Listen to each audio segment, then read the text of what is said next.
welcome to the bull versus the bear. Today, we are diving headfirst into the fierce debate around one of crypto's most talked about, most controversial, and, yeah, most explosive assets, Solana. It's a real paradox. On the one hand, people are calling it this technical masterpiece. It's just insane speed and adoption that's just off the charts. But on the other hand, it gets slammed for these critical failures and some pretty serious centralization risks. So, what is the real story here? Let's find out. Okay, so here's how we're going to break it all down. We'll start with the bull case, all about that unstoppable growth. Then we'll flip the coin and look at the bear case, the cracks in the foundation. After that, we'll check out the rebuttal. And finally, we get to the verdict. And that part, well, that's going to be up to you. All right, let's kick things off with the bull case. The argument here is pretty simple. Solana's raw performance is just undeniable. It's in a whole other league, and it's what sets it apart from pretty much everyone else. So, get this. We're talking a theoretical maximum of 65,000 transactions per second.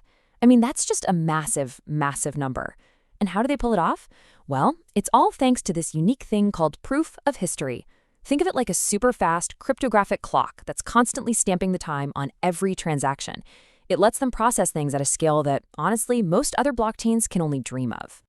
Now, that speed is amazing, but what makes it a real game changer is the cost.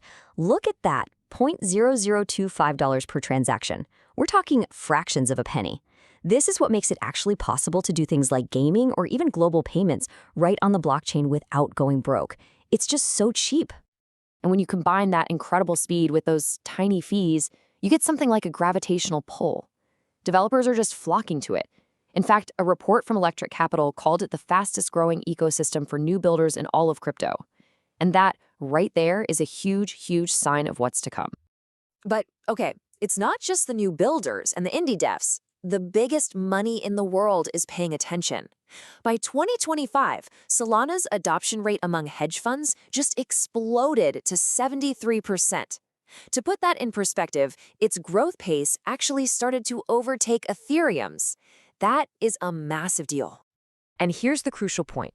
This isn't just hype or speculation. This is real stuff happening right now. You've got giants like Franklin Templeton putting their money funds on the chain. You've got tokenized stocks like Apple and Tesla available on exchanges. Wall Street isn't just watching anymore. They are actively building on Solana. Okay, but now for the other side of the story. The bears come back with a really simple but pretty powerful question. How can you possibly be the future of finance if you can't even stay online? And they have a point. Just look at this timeline. Solana has had a whole series of major outages. We're not talking about a few minutes here and there. Some of these lasted for almost a full day. The reasons are pretty technical. Sometimes it's bot spam. Other times it's a deep bug in the code.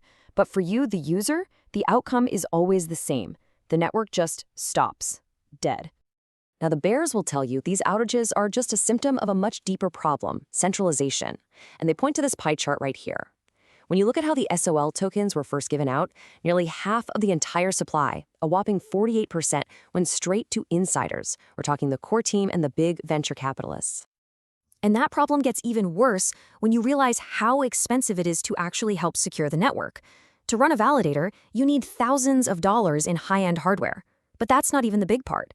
It's estimated you need over $1 million worth of staked SOL just to break even.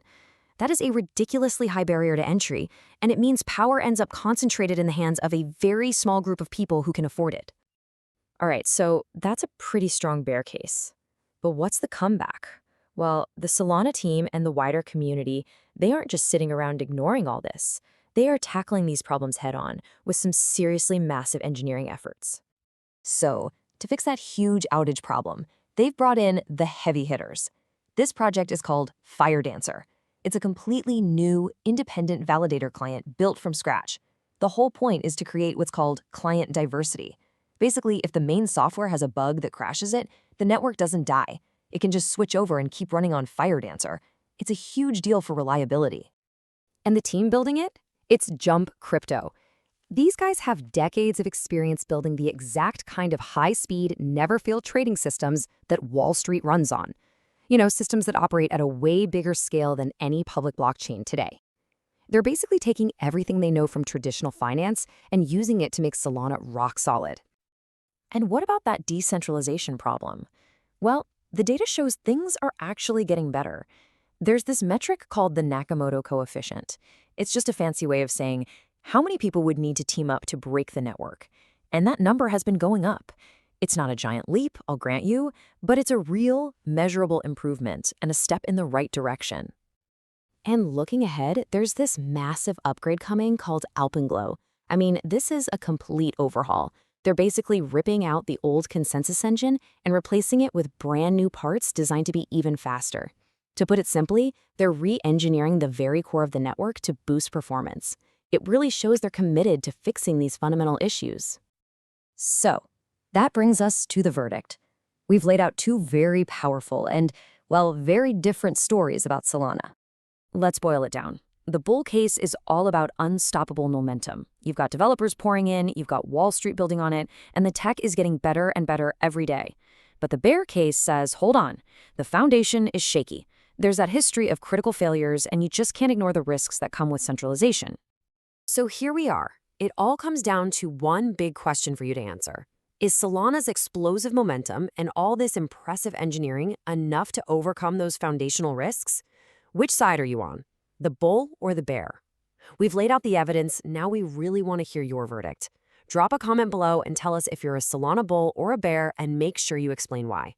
And of course, if you want more deep dives just like this, be sure to subscribe to The Bull versus the Bear and check out our other analyses.